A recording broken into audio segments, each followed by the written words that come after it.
interview coming up on the topic, meeting success during challenging times. Our anchor for this is Mr. M.S.A. Kumar, immediate past president, TiE Kerala, and the chief catalyst of Catalyst 360. Over to you, Mr. Kumar. Thank you, Tangam. Good evening to all of you. I'm very happy to be here virtually for this year's version of TiECon. And I was there yesterday for the inaugural and as well as heard the going to be unicorn story of Nawaz Miran, chairman of Eastern Group of Companies. Today I have an equally enterprising individual. And when Tangam read out, it is meeting success during challenging times. Meeting is pronounced or spelled as meeting, M-E-A-T. And here is the meat man, the meat and the fish man. So today we are going to be talking to a real great successful entrepreneur, Shanawaz Kadavil, and he is called as Shan of Fresh to Home fame. So let me have a brief introduction, and this session, as the title goes, it is about meeting success during challenging times, and we are facing challenging times from all aspects. So before we go to the subject, let me briefly introduce Shan. He is a God's own country son, born in Edapal. I don't think Shan minds me telling how old he is. He was born in 1977, so he's 43 years old, young compared to an oldie like me. He is a BTech in computer engineering from Model Engineering, Cochin. So he is really son of the soil. He is now founded and heading the Fresh to Home. I don't think Fresh to Home needs any introduction to the audience. It's a fully vertically integrated fish and meat consumer tech vertical. Has grown. He started, I think, in 2015, Shan. I mean, 2015. Yeah, 2015. So 5 years into that. Before that, he had 4 other ventures before he ventured upon this consumer tech vertical. Today, he is serving 10 large cities. Of course, Kochi is one of them, and all of UAE. And his plans are today he's speaking from Dubai, and he has growth plans which will increase his global footprint. He is servicing, or his firm or his team is servicing 1.5 million orders per month with about 2 million customers. So the basic model is very interesting, and I'm sure we will have a lot of questions from our audience. It is basically a disintermediation model where non-value adding steps are removed from the supply chain, meaning that the farmers, the fishermen who cultivate or do the basic production will get a better value for their produce. And at the same time, at the other end of the supply chain, the front end, the consumer get, as he says, a chemical and antibiotic-free product. One of the things I would like to mention here, because since it is meeting success during challenging times, when I was talking to Shan the other day to sort of plan for this session, he mentioned a very interesting point. Then name came to me is Mukesh Ambani, who got some $20 billion during this COVID times in terms of external funding. Here, the success story is that during the same COVID period, when there was lockdown period, Fresh to Home, Shan could mobilize about 152 million US, which is about 1100 crores in Indian terms. And that too, the total capital which came from the who is who of the investing fraternity. To tell few names, he had investment from David Weiner, CFO of Facebook, Peter Thiel, the PayPal founder, Rajan Anandan, who is of course speaking tomorrow almost at the same time at the TiECon. And also the one wonderful thing here is from the sovereign funds of US, Dubai and Abu Dhabi, from the governments, 3 governments at the same time. You got a flavor of what is happening to Fresh to Home. Great progress, and today he is having a turnover of 600 crores, employs 3,500 people directly and 17,000 people indirectly.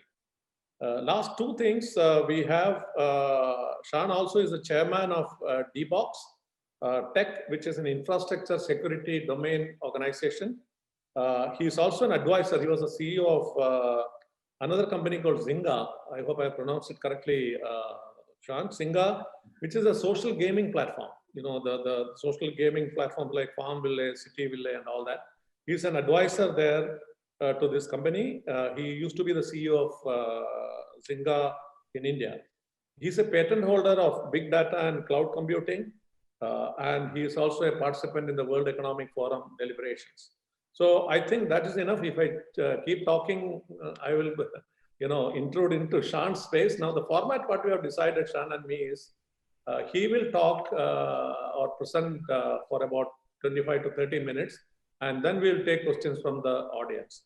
So welcome, Shan, and thanks on behalf of TiE Kerala for having agreed to participate in this TiECon Kerala 2020, and over to you. Thank you, Kumar sir, and thank you, Tankam. Kumar sir, it was a very kind set of words, and I hope I can do justice to all the introduction that you've given.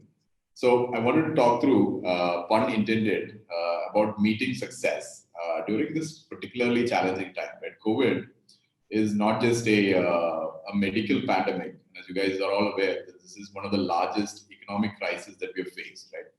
Perhaps after the Great Depression, post World War I, this could be one of those big economic events, right, where GDP has really crashed and joblessness has increased and so on. So at this point of time, it's very easy for an entrepreneur to be disheartened. But I wanted to give you the other side of things. I also wanted to tell you about, why this could any sort of crisis could be a large opportunity. So let me start off. Before I start, and I know that there is the chat window there, so if you can, to make it a little interactive, these are some of the largest brands in the world. Kumar sir and Tankam, are you able to see the logos here?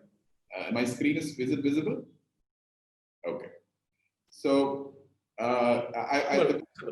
is visible. So I can see.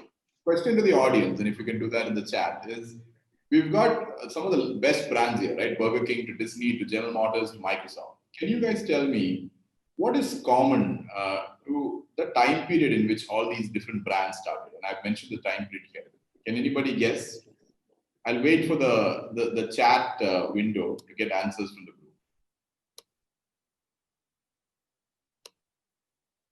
Because of the format of the audience, chat is a little difficult. So let me just start off, and then we'll take it back once we are in. These were some of these brands that were created immediately after a big crisis. So similar to what you see today with COVID, Disney was started immediately after the Great Depression, right? Polish immigrant Walt Disney came down and started Disney way back in time when it was the height of joblessness. The stock market had crashed in the US. Similarly, Burger King started after the Korean War in 1950s, and GM was started after the financial panic of 1908, and similarly, right? So I think one of the key aspects that I take away, and entrepreneurs are all about lateral thinking, right, is really that any problem or any challenge is really an opportunity. And I wanted to focus on, with that note, to think about every single challenge, whether it is is really about how you look at it, right? And we'll talk about a few examples as we go on. So in 2009, I was among the founding members of a company called as Zynga. I wanted to give you a little bit of background. We created, and I created a game that was very popular. It was called Farmville. And interestingly, 2009 was just after the Freddie and Fannie crisis in the US, right? The housing crisis had just hit the US. Recession was at its peak at that time. And we had started the company immediately after that. So my CEO and founder of the company, Mark Pincus, is a very visionary entrepreneur, right? So his perspective was the same, similar to what I told you guys earlier, is that anytime there is a recession or a crisis, right, it's really all about figuring out how to create an opportunity. So particularly in the height of the recession, there were a lot of people sitting at home, right? So we thought about how to reinvent games. So traditionally, before that, games were what the young adults would play or kids would play, right? And it would be largely shooting games and video games. But Mark came with the idea: why don't we create that are meant for women? So we actually designed and created games that were designed for the 35-year-old women. And the interesting differentiator that we came with is really that we built in social into it. We felt like gaming had to be much more about playing games, but also had to be about interacting with people. So that's why, if you will remember back to the Facebook era when Farmville was very popular, it was all about connecting people, right? You would get requests, say, give me that chicken coop or give me that oranges and so on. So it is all about creating opportunities. So I just wanted to give you my background as well in that process. I was one of the early members. I graduated from Model Engineering College in 99. I was in the US after that. I was in New York and San Francisco working with some of the best tech firms in the Valley. I joined a company called support.com as an engineer, and then later I became the enterprise CEO of the company by the time I left in 2006. In between, I had started a number of ventures. Some had been great, some did not work out. And then one of the things that actually worked out was a company called DevOps, which was into the appliance space. And then I joined Mark and gang in 2009. Mark was my previous boss at support.com. And then Zynga was an amazingly large growth. It was the second largest IPO after Google. And we started a very large venture out here, which ran 200 to $300 million of revenue out of India. And I was the India CEO for that. So in 2015, in case you're wondering what tech and fish, because most Malayalis fondly call me as online Matti Kachora. So it's really figuring out how tech and fish got together. My current co-founder, Matthew Joseph, who is from Cherthala, very close to Cochin, is a fish exporter and has been in the fish industry for 30 to 35 years. Right? And Matthew was a visionary. Matthew is a visionary. And he basically did an e-grocery play in fish as early as 2011. This is before Big Basket and Grofers had actually started on. And Matthew shipped fish from Cochin to Bangalore and Delhi. And Matthew knew his fish really well, but e-commerce, scaling it is a difficult task. And there are some technology as well as business elements of it that did not scale well. And he had to shut shop in 2014. Now, when he had to shut down, I couldn't get good fish. I was a Malayali living in the heart of Bangalore, and fish sucked big time, right, in 2014. And the only place I could get good fish was from Matthew. So as a foodie, the only logical outcome was to go and find Matthew. Matthew was never present anywhere online, so I had to hunt down the website company in Cochin that actually designed his company, Seed to Home. And then I had to find him through it and then convinced him, and I wrote him an angel check. And I told him that, hey, I'll fund you to get this started. And when we started, it was not really my intent to actually go deeper. But as the business turned around, we realized that this is a huge opportunity, and we all jumped in. And that's how Fresh to Home was started. So long story short, Matthew jokes that this is how the market and the corporate meets together. But those are two complementary skill sets that has led to a fascinating growth. So with that, I wanted to keep the story not just to what I've done, but I just wanted to talk to the entrepreneurs, because that is one of the requests from the organizers on how to create companies that could have lasting impact, right? So the first thing that I typically look at when we do that is that, this is the basic 101 of startup, right? Is there a large market, right? If you're trying to do something very niche, let's say you're trying to create a Bitcoin-based play that deals with X, those kind of things, it might work out. It's a coin flip, but it's not the overall stats is that the larger the market size and larger the opportunity, the better your chances of success are, right? And the second one, and this is very logical, is that you have to solve some unmet need. Being a Me Too player in a crowded market is typically not a great formula to be successful, unless you're first in the market and it's a land grab or some other, and you have disproportionately large amount of investment or some other factor there, right? But in general, you have to solve a problem. If you don't do that, it'll catch up with you, whether in the early stage or in the late stage of your business. The last one, and this is something that I'm very passionate about, is that you have to have some unfair advantage, right? If you are like everybody else, unmet need is about meeting the consumer's needs, right? It's really about meeting product expectations of the consumer. There may be other people like you who may also have done that, which is fine. But unfair advantage is about finding that one or two things that will give you an totally unfair advantage compared to competition. So these are the three things that I typically look at when looking at companies and startups in general. And let me just try to explain that to you in the journey of Fresh to Home, right? How we found the market, what are the unmet needs that we solved, and what is the unfair advantage that we found that led to that kind of a growth. So starting from the market, it's sometimes the most common things to us are the most hardest for us to understand. Right? Fish, for example, you see it everywhere, right? And it's just a phenomena that you see pretty much everywhere. But at the same time, we don't sometimes think through how big that market can be. Because if you look at consumer tech in India, and regardless of whichever market you go to, it is typically a multi-billion-dollar market. And fish is a 94 billion US dollars market, right? So that's an extremely large market.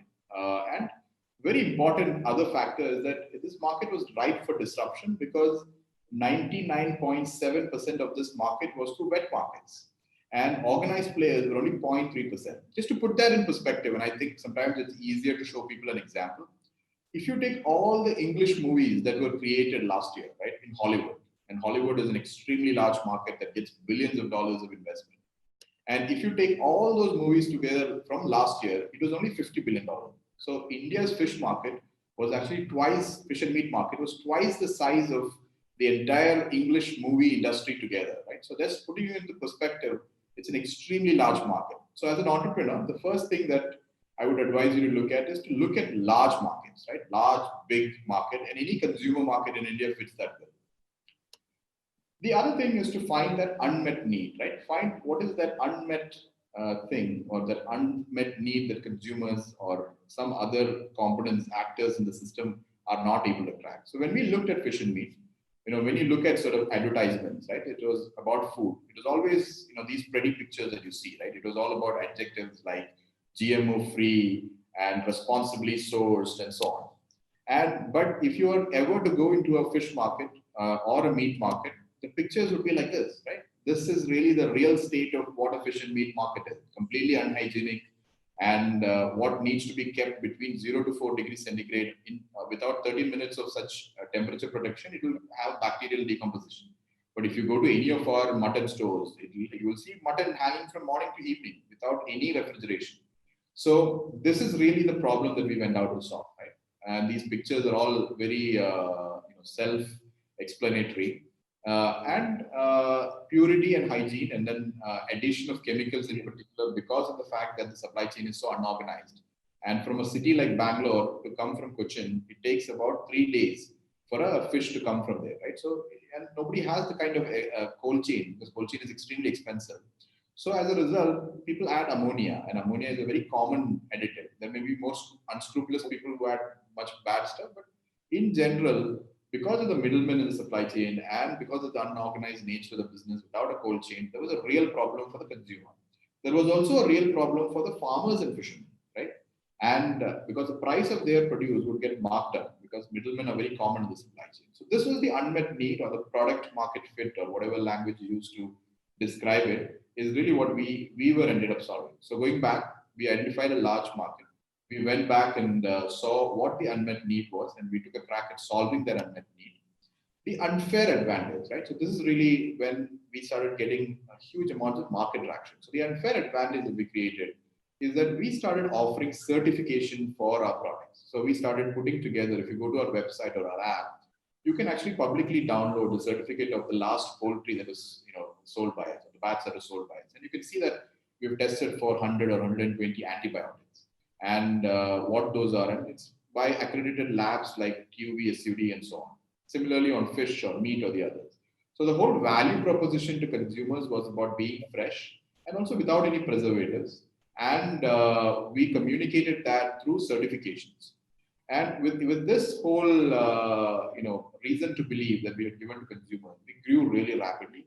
We're today doing about 14 lakh orders per month. So it's been an unbelievable growth. And that's on the back of a large market solving a problem that existed and then creating an unfair advantage. The other part of the unfair advantage is that we completely disrupted this whole sourcing process, right? So today, when you look at fish markets, and if you're looking at Cochin, there may be about 70 harbors in and around Cochin, right? You have everything from your all the Challanam to the entire row. And because of that, if you look at it at a macro scene, India has about 5,000 such harbors. So this entire amount of disruption means that you have to depend on a middleman. So if you're buying to a Bangalore, the fish from a Chalana will go to a Champakara market in Cochin first. And then from there, it'll go to a Russell market. And then it'll go to a Johnson market or HL market in Bangalore. So that entire supply chain takes about 3 days in South India. It takes about 6 to 8 days in North India because it has to come from either Calcutta or from Gujarat. We solved that problem by using air in North India and then by our own trucks. But overall, we use technology. We give an app that looks like this to the fishermen. The Tarragons in the coast in various different harbors who do the auctioning, they use this app. They are able to visually give us inputs on, where is the cost, the lower, what is the cost. That whole process of sourcing, we disintermediated the middleman. We were able to take from the consumer, from the producer to the consumer in less than 24 to 36 hours. We further augmented that with our own farming. So we are now one of the largest, our platform has one of the largest contract farming for fish. Most of it is actually in the Alleppey side. We also have a huge amounts of poultry farming in Kolar, which is near Bangalore. So that's really the unfair advantage we created. So let's forget fresh to home for a minute. Let's talk about the same 3 lessons of large market, unmet need, and then unfair advantage. And let's look at sort of how to do that in other consumer avenues, right? Because as budding entrepreneurs or seasoned entrepreneurs, this is something that I'm sure that would be in the top of your minds, right? So let's talk about online in general, about India. Right? India is just fascinated me with how big the opportunities were. Because when I relocated early sort of 2000-ish time frame, it was really hard to do anything in India because the average purchase values and ticket sizes did not lend itself to being a large consumer play. But if you fast forward it to now, it's an extremely viable market, right? Our average order value is about 650 to 700 rupees. And with that, it makes sense to do a consumer business. So, and when you look at sort of seeing, has it been a saturated market? Is there already like a fresh to home or a big basket or other people like in furniture? Is there a different player there? So the answer is that the market is so large that all of us combined have only touched a very small part of this pie. Because if you look at it at a broad level, there's about 45 crores smartphone users in India, right? These are your potential target audience, of which your online shoppers are about 45 crores. And your online travel booking, which is your yatras and so on, are about 5 crores. And your food online, which is Swiggy and so on, which could potentially be a proxy for your e-grocery audience, is about 2.5 crore people. That's a very large number, right? So that's a huge business can be built out of that. Interestingly enough, if you compare China, if you look at all the Chinese e-commerce players, like your Alibabas and everybody together, that's about 5% of e-grocery. That's a huge number. It sounds small, but it's a huge number. And in e-commerce, it's about 20%, right? E-grocery is 5%, and e-com is about 20%. In the US, it's about 20% and 5%, almost the same ratio.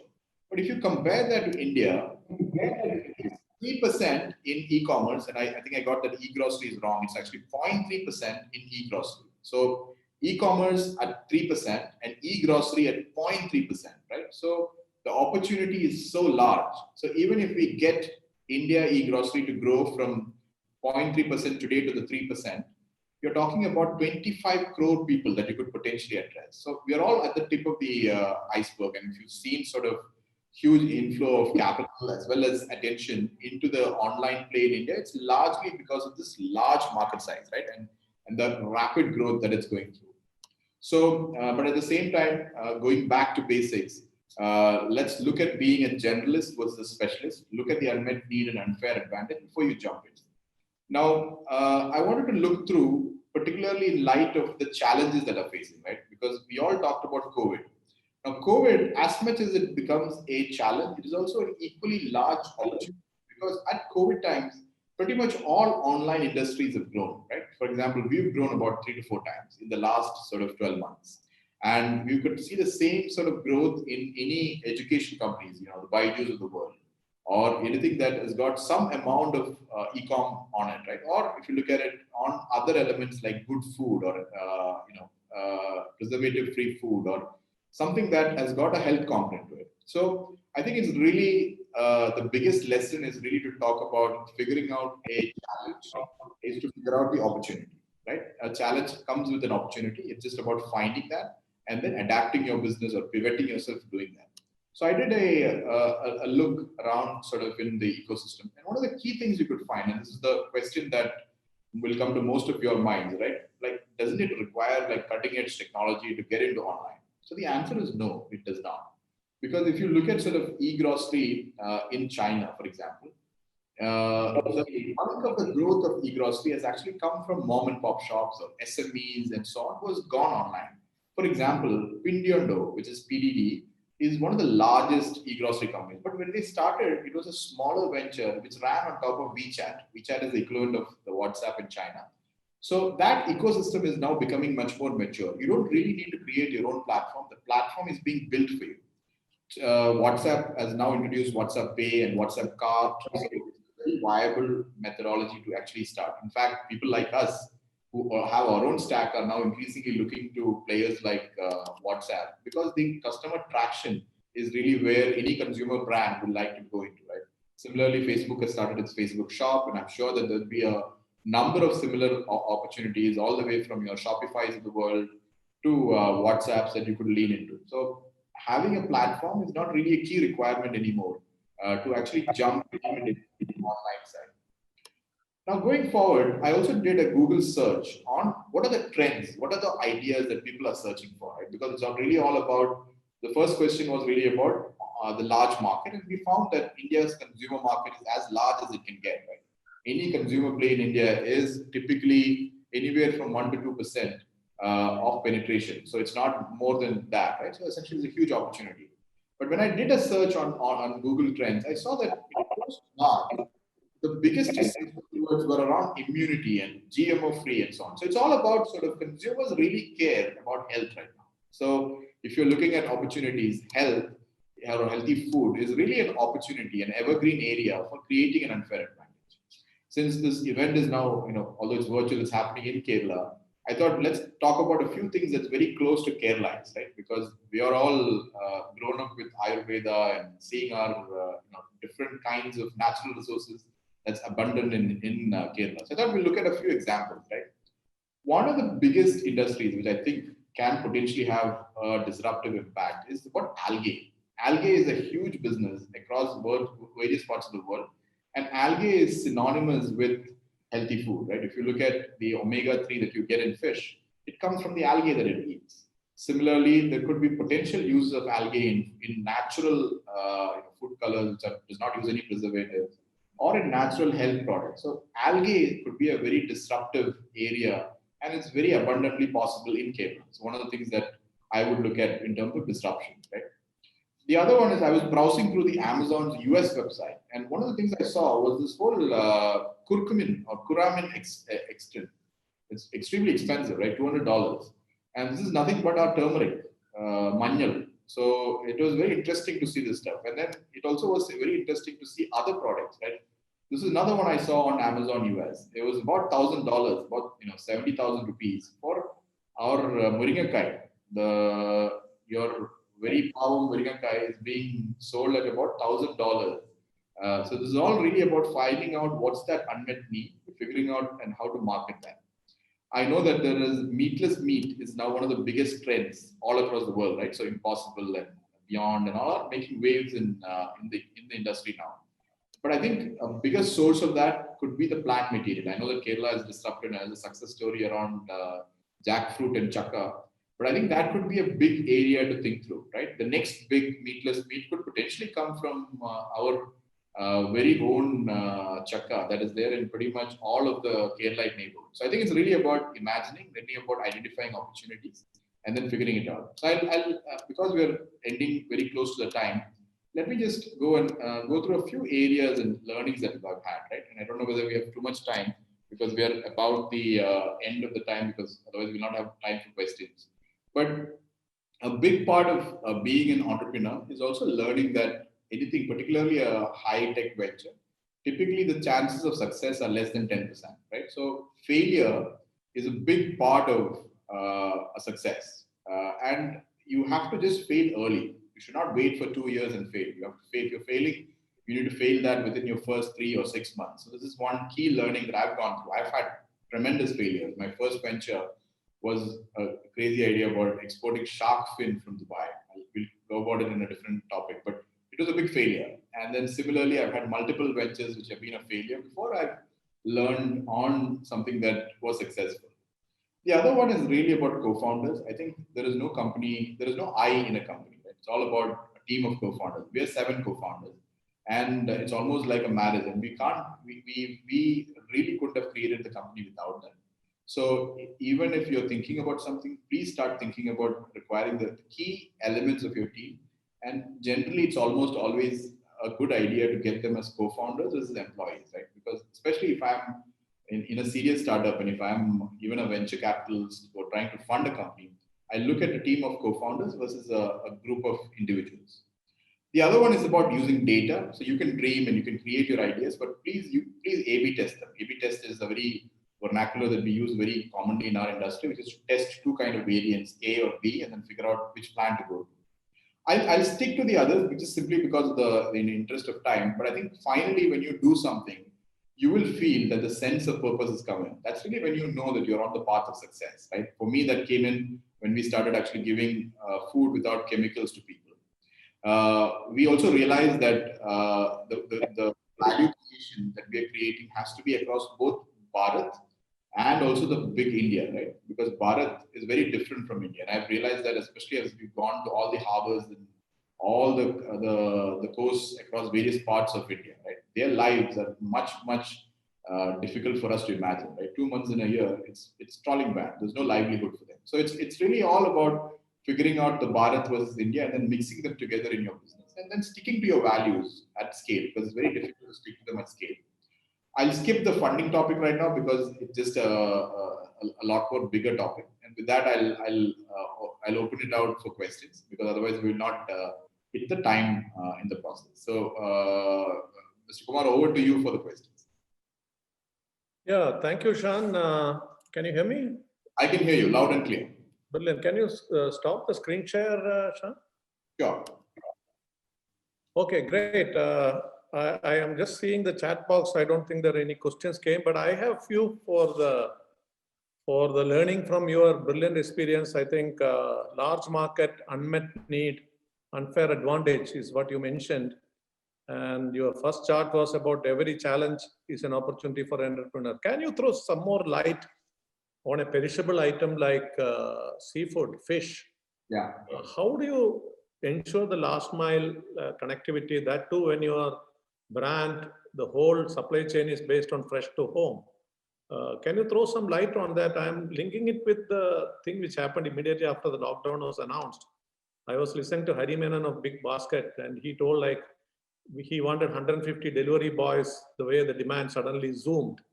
And he found that as a big issue, but within 5 days he could, recruit that 150 staff for basically for the end delivery.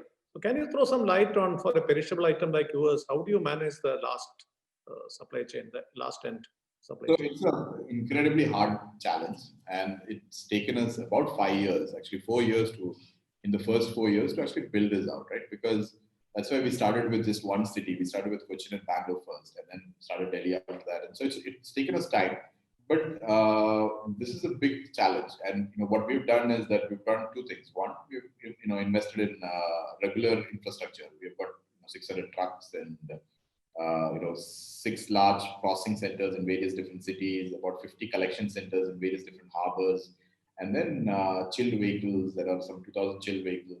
Cities, hubs, the infrastructure has been put in place. All of them are refrigerated. The trucks are cold chain enabled. That's one part of it. The other part of it is really all about technology. So we use a lot of IoT devices, particularly sensors that are in these trucks or in the various different points. And they're all connected to a central grid. And then we are able to manage them remotely in a cloud-based service. The other aspect of technology is really a patent that we have in the US around prediction. Because the other aspect to it is, being able to anticipate how much to order, right? Because your freshness is also a function of the entire supply chain and timing it correctly. So what happens is, for example, the auctions in India are all at 4 to 7 a.m. in the morning. So at 4 to 7 a.m. in the morning, we will get the fish from the various different auction places. Then our trucks will be picking it up and bringing it to a collection center where it gets goes through the QA process, and we check for quality. and checks for a number of chemicals using test strips. And once we are sure of that, it gets put into our e-commerce inventory. So if you're in, say, Delhi at 11 a.m. in the morning, when you're ordering the fish, should be in Kerala, in Cochin, for example. And then in a 3.5-hour flight, it will go to a Noida processing center. And overnight, it'll get processed, it'll reach by evening. And overnight, it gets processed. And the next day morning, by 7 a.m., it reaches the consumer. So it's all about sort of reducing that time between the producer and the consumer and using technology to predict the entire supply chain. That's really the key way in which we've been able to scale. I think from this particular example, Shan, one of the things which the budding entrepreneurs can learn, if there is a big challenge in the way the business model is cast, would you recommend kind of a phased expansion? Because you told, okay, in the seafood, given the perishability of the product nature, you started with one city and then slowly expanded it. Is this something which you would recommend to the entrepreneurs? So in the one of the things is not to put the horse before the cart, right? Yes. And in this scenario in particular, and in any scenario for that matter, right? It's not just unique to what I'm doing, but if you try and defocus yourselves with doing too many things, right? Before you're able to get your core supply chain right, and particularly in an operationally intensive business like ours, it's always a recipe for failure. So we started with first time when we started doing was we started doing put a factory in Cochin, and then we started exporting from Cochin by flight or by train or by truck to Bangalore, and then we would deliver directly from there, right? And the next step, we started putting in a factory in Bangalore, and then after that, we started taking raw fish from Cochin and then doing the processing there. And then after that, once we figured that out, we then started poultry. We didn't even have chicken until we started, right? So it's not just about one city, it's maybe even about a subcategory, right? You started with fish, and then we expanded it to chicken. And it's only very recently that we started now ready to cook and marinades and others. So it's all about sort of not putting the cart before the horse. Let the horse sort of figure out how to keep running, and then create the business, create the scale, create the velocity, and then scale from there. That's really the key thing that we've done successfully. Don't put the cart before the horse. So that's a key learning from you, Shan. Another question. I think we have another 5 minutes only left, so we will. I'm just seeing whether there's any questions in the chat box. See, we are using 2 platforms, so I don't know whether it's because of that. I can't see any questions, but anyway, we will go ahead. Basically, you mentioned that in terms of a founding team, you mentioned one line, no I, the I factor. Many times we businessmen think it is I. So can you elaborate on that as an input to the budding entrepreneurs? The key learning is that one is you can't really scale a business, because business is not just about money, right? Most people think that if you have the capital, then you can actually scale by hiring people. Right? It doesn't rarely happen that way. Business is really about mind share. It's about like-minded people thinking and bringing in complementary values and bringing that scale around, right? So there is really no I, and it's about a team of people. Now, the question really to you as an entrepreneur who's starting things out is that, do you want a small piece of a large pie, or do you want a large piece of a small pie? I would always gravitate towards the other. I would say that you should get in more number of people, figure out how to sort of mitigate your risk and also mitigate your possibilities of and increase your chance of success. So, and a key learning for me is that if you go to a VC, right, and if you're a budding entrepreneur, you go to a VC and assume that it's a digital business, and your strengths maybe not exactly, you will need a CTO, you will need a digital marketing head, you will need a CEO, right? So at least 3 skills will be needed. Without those, if you go to a VC, it's almost always that you will get rejected, right? Because even a early stage VC is looking at not investing in you because of your current potential. They're looking at your future potential, and future potential is all about people. So my strong advice would be to start looking at a team. Kumar sir, I think that the chat is there. I think it's in the other system there are a bunch of questions. I could see that right now. Okay. One last question, or last but one, is in terms of, you told about failures. Yeah. And I think if I recall our discussions correctly, I think the Fresh to Home was your 4th or 5th venture. And you also did mention during your talk that there were a couple of failures, okay? Yeah. And Yeah. we always say in a book of maybe 100 failures, 2 or 3 may be the success, or maybe 10 may be the success. How do we look at failures, and what can we learn from failures? How do we face failures? Failures, I think, are essentially all about success, right? So it is very, very hard to have a record of getting your success right in the first round. It will never happen, or I've never seen that happen, right? You might get lucky, but you will have to go through a number of such startups. When I started a venture that started doing, actually, interestingly enough, seafood. I did a shark fin export from somewhere in the Middle East out.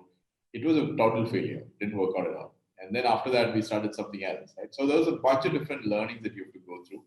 And in Zynga, when we had this cultural thing saying that there's multiple shots on goal, right? So unless you do 10 shots on goal, it's highly unlikely that you'll get at least one in. But the key thing to learn failure is to fail fast. If you know that you have to put together an idea and then you have to put time frames and conditions. Just to give you an example, before starting Fresh to Home, one venture that we incubated was Fresh to Home, right? So this was 2015. But at the same time, we also incubated 2 other ventures. One was in big data, the other was in security. And we gave it a finite time. We said that you have X amounts of time. Within this time, it has to hit this metric. And that's what I meant by A/B testing. Now, interestingly enough, Fresh to Home hit that. It really aced it. Consumers really liked that business. The other 2 things that we incubated did not work out. And then we ended up doing this, Fresh to Home. So it's all about curating failures and making sure that the time period to fail is short enough that you can learn from it and move on. And eventually you will be successful. So it's just product managing the process properly. Okay, we have just 2 more minutes, Shan, and your piece of advice on 3 critical areas for people who are, startup ecosystem, startup entrepreneurs. What will be your 3 key pieces of advice? Some of the things which you are told in your key learnings chart, which we have noted, but just to re-emphasize, what are the 3 key learnings? So the first is really that you have to go in and make sure that the basics are in place, which is what I talked about in terms of having a large market, unmet need, and unfair advantage. The second, I think, is more philosophical, but I think once your startup is beyond a particular phase, you will feel a sense of purpose. So if that sense of purpose is not happening, there is something wrong there, right? There's something that's not fitting it properly. And regardless of sort of how much ever what they say is putting lipstick on the pig, it will not really work out unless you get to that sense of purpose. For us, that sense of purpose came in when we knew that we were putting up a for-profit venture, but at the same time, we were able to create impacts in the lives of fishermen and farmers and also give good food to consumers. The third one is really making sure that you hedge risks, right? So it's about figuring out how much of risk you want to take and then hedge that risk. You could hedge the risk in multiple ways by getting co-founders, by figuring out diluting some part of your business in terms of getting equity capital versus sort of a debt capital, right? Because both come with 2 different kinds of portfolios of risk. One, in the equity scenario, the risk is shared because the institutional investor is sharing that risk with you. In the debt scenario, the risk is yours. Your collaterals or your personal side will be actually affected. So these are the 3 things that I typically look at: achieving a sense of purpose, figuring out the basics in place, and then hedging risk. Thank you, Shan. I think we have absolutely on the dot and wish you good luck. And we also wish and hope to see a unicorn from Kerala, and that too from the small village of Edapal, studied in Cochin Model Engineering College and now spreading your wings globally. Wish you all the very best from TiE Kerala, and thank you once again for agreeing to be a speaker. So wish you good luck. All the best. Thank you, Kumar, and thank you the entire organizers for giving me the opportunity to be here. Thank you, guys. Take care.